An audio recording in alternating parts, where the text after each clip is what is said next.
Assalamualaikum warahmatullahi wabarakatuh.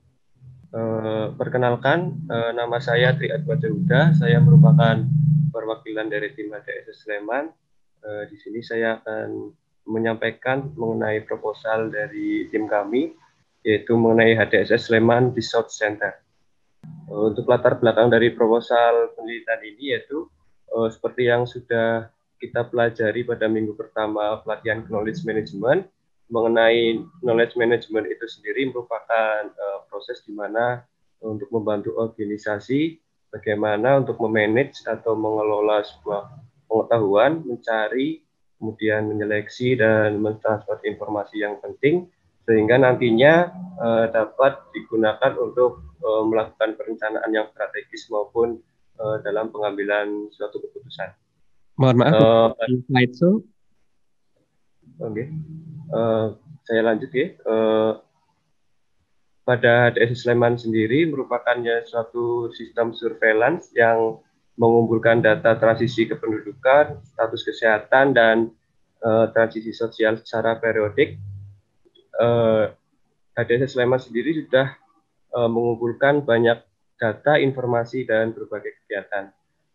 Dalam 5 tahun siklus pengambilan data, mulai dari 2015 sampai 2019, HDSS Sleman mengumpulkan kurang lebih 391 variabel demografi, kemudian 1.370 variabel kesehatan, dan lebih dari 17 juta sel data. Namun dari banyaknya data yang ada di HDSS ini, belum semua dimanfaatkan untuk menghasilkan sebuah penelitian maupun publikasi. Maka dari itu, peran dari knowledge management itu sendiri sangat diperlukan sehingga untuk mencari informasi, menyeleksi, dan mentransfer informasi dari HDSS Sleman kepada pengguna data dapat berjalan lebih maksimal.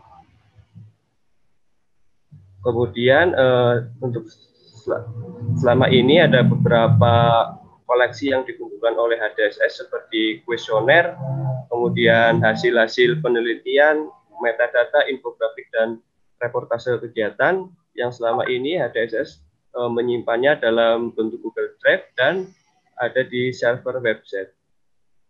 Meskipun koleksi-koleksi ini sudah diberikan akses kepada pengguna data, namun dari pemanfaatan website HDSS Sleman itu tersendiri belum begitu maksimal.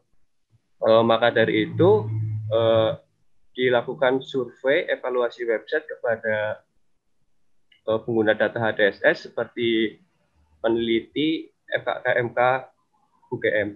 Untuk hasil survei dari evaluasi website itu sendiri, dari 22,74% pengguna data tidak dapat memperoleh informasi. Kemudian data hasil pengumpulan data HDSS yang ditampilkan kurang update. Kemudian informasi peneliti yang menggunakan data HDSS itu kurang jelas dan infografik sebaiknya lebih menarik lagi. Kemudian informasi terkait pengenalan HDSS seperti populasi, sampel, variabel belum begitu jelas dan petunjuk penggunaan data HDSS Sleman juga belum begitu jelas. Kemudian tujuan dari proposal ini yaitu mengoptimalkan pemanfaatan website sebagai sarana knowledge dan sarana sharing knowledge dan diseminasi hasil penelitian kepada pihak terkait. Kemudian target dan sasaran. Target dari proposal ini yaitu untuk terbentuknya metadata dokumen penelitian HDSS Sleman, kemudian terbentuknya katalog data penelitian HDSS Sleman, terbentuknya e-library HDSS Sleman, dan meningkatkannya kerjasama terkait pemanfaatan data HDSS Sleman, dan meningkatnya jumlah pengunjung website HDSS Sleman seperti akademisi, peneliti, dan pemerintah. Sasarannya adalah pengelola HDSS Sleman, kemudian peneliti, dan pengunjung website HDSS Sleman seperti akademisi, peneliti, serta pemerintah. Adapun analisis kebutuhan, ada untuk analisis kebutuhan kegiatan ada dibagi menjadi 3 fase seperti persiapan, kemudian pelaksanaan, dan evaluasi pelaporan dan maintenance. Untuk persiapan itu sendiri seperti koordinasi, kemudian perumusan masalah, analisis kebutuhan, survei pengguna website termasuk dalam tahapan persiapan, kemudian pembuatan prototipe dan melakukan uji coba. Kemudian pada tahapan pelaksanaan yaitu seperti membuat konten, kemudian memaksimalkan dari bagian visualisasi data pada website dari Sleman, kemudian mendapatkan fitur-fitur seperti katalog data, metadata, dan sebagainya. Untuk evaluasi sendiri dilakukan untuk evaluasi terhadap konten dari web HDS Sleman, dan untuk perbaikan dilakukan secara berkala sejak 1 minggu sekali. Kemudian untuk kebutuhannya itu sendiri yaitu sumber daya manusia seperti asisten, programmer, kemudian konten kreator, dan translator. Untuk softwarenya sendiri seperti WordPress, SAM, Sublime, Mozilla, Git, Tableau, Stata, dan Microsoft Office. Untuk total anggaran yang diperlukan dalam pengembangan website HDS Sleman itu sendiri kurang lebih 218.247.000 rupiah. Kemudian dari timeline pelaksanaan pengembangan website HDS Sleman, kita membuat secara 12 bulan atau 1 tahun, di mana tahapan persiapan dilakukan 2 bulan pertama, kemudian untuk tahapan pelaksanaan adalah 8 bulan selanjutnya, kemudian untuk evaluasi pelaporan dan maintenance 2 bulan terakhir. Untuk saat ini, progres saat ini yaitu dalam tahap persiapan untuk pembuatan prototipe. Untuk selanjutnya ada rincian dari anggaran biaya seperti untuk kebutuhan alat tulis kantor, kemudian paket meeting data seperti rapat koordinasi dan rapat konsultasi yang isi konten dari web HDSS Sleman ini dikonsultasikan kepada pengelola HDSS. Kemudian ada modal alat seperti laptop, untuk pemeliharaan alat seperti server, kemudian ada honorarium dari asisten, kemudian asisten data, programmer, dan pengembangan pelatihan serta lisensi dari software itu sendiri. Mungkin itu saja yang dapat saya sampaikan. Kurang lebihnya mohon maaf. Terima kasih. Wassalamualaikum warahmatullahi wabarakatuh. Waalaikumsalam warahmatullahi wabarakatuh. Ya, terima kasih Pak Tri Atmaja. Saya kira tadi menarik yang disampaikan ya, dan sudah juga sampai detail ke pendanaan ya. Ini barangkali mungkin nanti Bapak Ibu bisa ikut memberikan komentar juga kalau ingin ada yang ingin disampaikan. Jadi sebenarnya idenya pertemuan ini untuk mengetahui situasi saat ini, dan juga barangkali kalau sudah ada rencana program yang mungkin Bapak Ibu usulkan, sehingga dalam beberapa minggu ke depan yang akan kita lakukan terkait juga dengan perencanaan plan of actions, dan juga barangkali nanti merumuskan berbagai isu termasuk juga mengembangkan perencanaan business planning juga, yang harapannya nanti bisa barangkali memperkaya dan juga melihat potensi yang bisa dilakukan bersama-sama dalam konteks untuk pengembangan knowledge management. Ya, untuk respon barangkali Pak Gugu atau Mbak Putu dulu, silahkan. Atau Bu Putu dulu mungkin ya. Silakan Bu Putu. Ya, baik. Terima kasih atas presentasi dari tim HDSS Sleman ya. Ini proposalnya sebenarnya udah bagus. Cuman saya belum paham ya, mungkin bisa dijelaskan lagi apakah tujuannya itu hanya dalam tanda petik ya, hanya sekedar membuat websitenya itu menjadi lebih optimal, begitu seperti tadi disampaikan, atau bagaimana? Karena saya belum melihat justru di pengelolaan knowledge-nya itu ada di mana, itu saya malah belum nangkep di sini. Mungkin bisa dijelaskan lagi. Terima kasih. Oke. Langsung ditanggapi atau seperti ya, apa ya Pak? Langsung saja. Oke. Jadi untuk tujuannya itu dari pemanfaatan website ini memberikan informasi kepada peneliti atau pengguna data bahwa di HDS Sleman itu menyediakan data yang bisa dimanfaatkan untuk menghasilkan sebuah penelitian seperti itu. Kurang lebihnya seperti itu. Ya, jadi kayak pasif gitu ya. Maksudnya ya menyediakan data nanti terus orang terserah orang mau yang membutuhkan silakan datang gitu ya. Gitu. Karena sebenarnya kalau knowledge management itu kan sebenarnya lebih advance dari itu. Jadi kitanya yang bagaimana menghasilkan knowledge baru atau dengan knowledge yang lama itu menghasilkan informasi yang kemudian bisa dipakai oleh pihak lain. Makanya sebenarnya tim perpustakaan ini perlu berkolaborasi dengan diklat rumah sakit untuk bisa konten konten dari perpustakaannya itu sendiri. Jadi kalau website ini kan semacam alat ya, apa namanya, pengembangan alat untuk mendukung penyebaran pengetahuan yang lebih luas dan lebih cepat. Tetapi isi pengetahuannya itu sendiri yang harus dikelola itu juga perlu dikembangkan. Saya rasa itu juga mesti dimasukkan dalam program ini karena justru itu yang akan membedakan perpustakaan kita dengan perpustakaan yang konvensional. Kalau menurut saya sih begitu ya. Mungkin ada masukan lain dari Pak Lutfan atau Pak Gugu, silakan. Terima kasih. Ya, terima kasih Bu Putu. Pak Gugu ada tambahan barangkali? Iya, terima kasih Dr. Lutfan. Ya kalau HDSS kan institusinya kan sebenarnya mengelola data survei yang itu continuous ya, yang itu terus-menerus dilakukan dan ini kemudian dipakai oleh berbagai pihak di luar institusinya dan juga di dalam institusinya.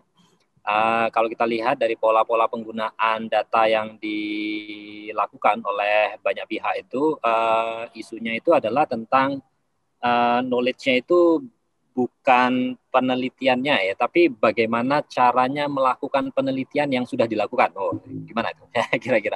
Jadi kayak contoh umpamanya gini, ada penelitian tentang A umpamanya, lalu ternyata dia tuh yang diambil adalah data-data ini. Terus variabel-variabel datanya ini.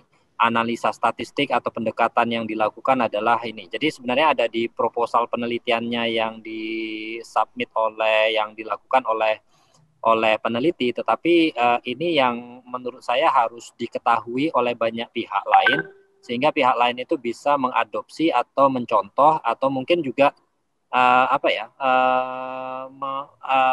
membuat ide kreatif lain terkait dengan analisis pada data-data yang ada di HDSS. Knowledge-nya itu bukan hasil penelitiannya ya, tapi knowledge-nya itu proses penelitian yang dilakukan oleh masing-masing peneliti, termasuk proses-proses mengumpulkan datanya yang dilakukan di HDSS. Nah, saya nggak tahu itu model seperti itu kan kadang-kadang knowledge-nya itu ada di masing-masing penelitinya atau knowledge-nya itu ada di masing-masing surveyor. Nah, umpamanya surveyornya ketemu ternyata survei ke sini ininya sudah tidak valid, datanya sudah tidak valid. Nah, itu kan ada berapa persen yang tidak valid, lalu kemudian bagaimana sih sebenarnya metodologi untuk datang ke sana atau mungkin bagaimana sih melakukan pendekatan kepada responden-respondennya. Nah, informasi-informasi itulah yang mungkin ada di masing-masing pelaku, yang di masing-masing pelaku itu yang bagaimana caranya kita menggali itu ya supaya nanti bisa menjadi informasi knowledge knowledge yang ada di HDSS yang ini bisa direfer oleh atau bisa dilihat oleh banyak orang lain gitu.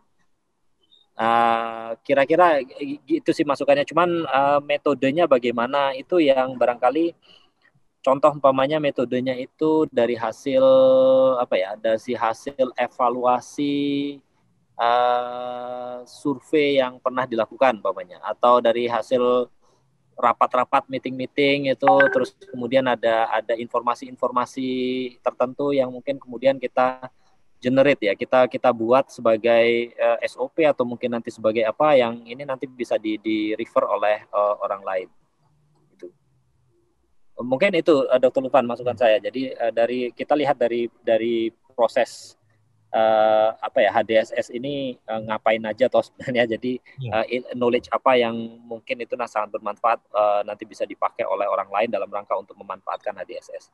Terima kasih Pak Lutfan.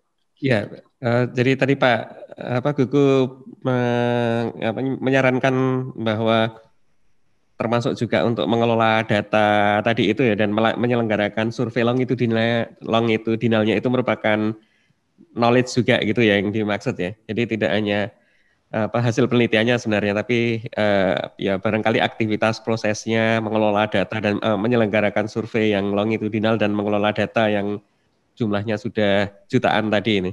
Nah, kalau tidak salah memang ada aktivitas-aktivitas yang sudah dilakukan sebenarnya yang terkait dengan untuk knowledge development itu. Barangkali Mbak Ratri atau siapa yang di tim HDSS, karena ada workshop analisis data dan aktivitas lainnya mungkin bisa diinformasikan juga.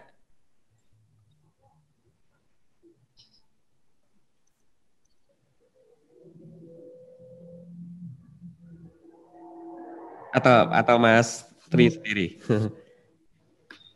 Ini Pak, oh iya, untuk seperti kegiatan-kegiatan di workshop analisis data juga kami sudah melaksanakan dan mendokumentasikannya. Untuk seperti dokumentasi itu ada di dokumentasi data HDSS Sleman, seperti bagaimana dari HDSS Sleman ini menentukan klasternya, sampelnya seperti apa, pembukutannya seperti apa, terus tahapan-tahapan dari cleaning data yang ada di HDSS Sleman seperti apa, itu juga ada dokumentasinya, dan nantinya juga akan ditampilkan di website sebagai dokumentasi untuk bagi para peneliti yang ingin mengetahui seperti apa sih kegiatan yang ada di HDSS Sleman, seperti itu.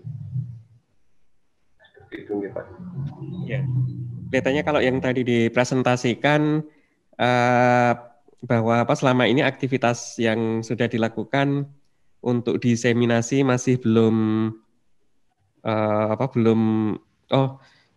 ini mungkin yang Mbak Ratri bisa di-allow mikrofonnya karena ingin menyampaikan ya.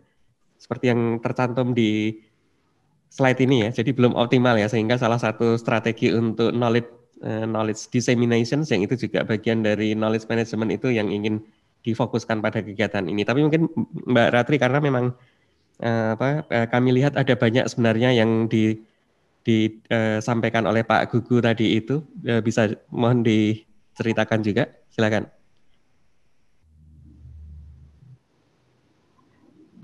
Bisa di-allow yang Mbak Ratri mikrofonnya.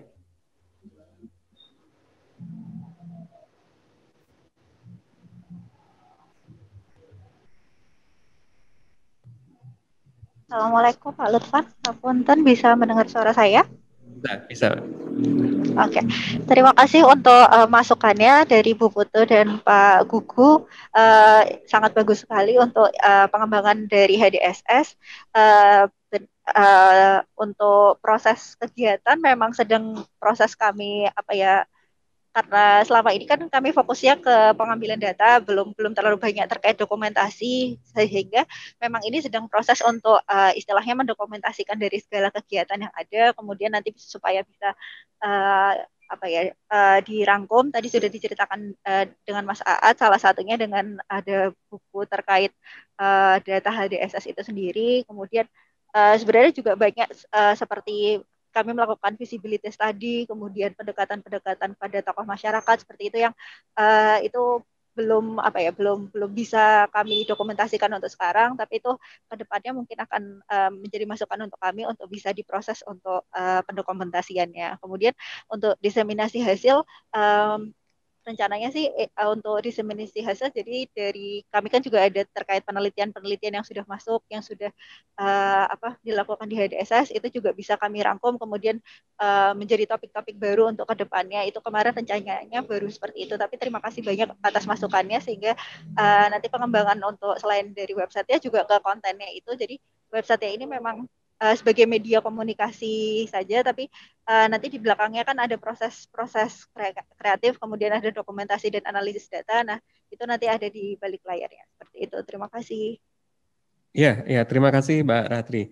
Ini saya kira salah satu barangkali aktivitas yang menarik juga ya. Yang mungkin nanti pada beberapa sesi yang ke depan bisa kita lihat potensi untuk kolaborasi juga dengan jejaring knowledge management yang lain.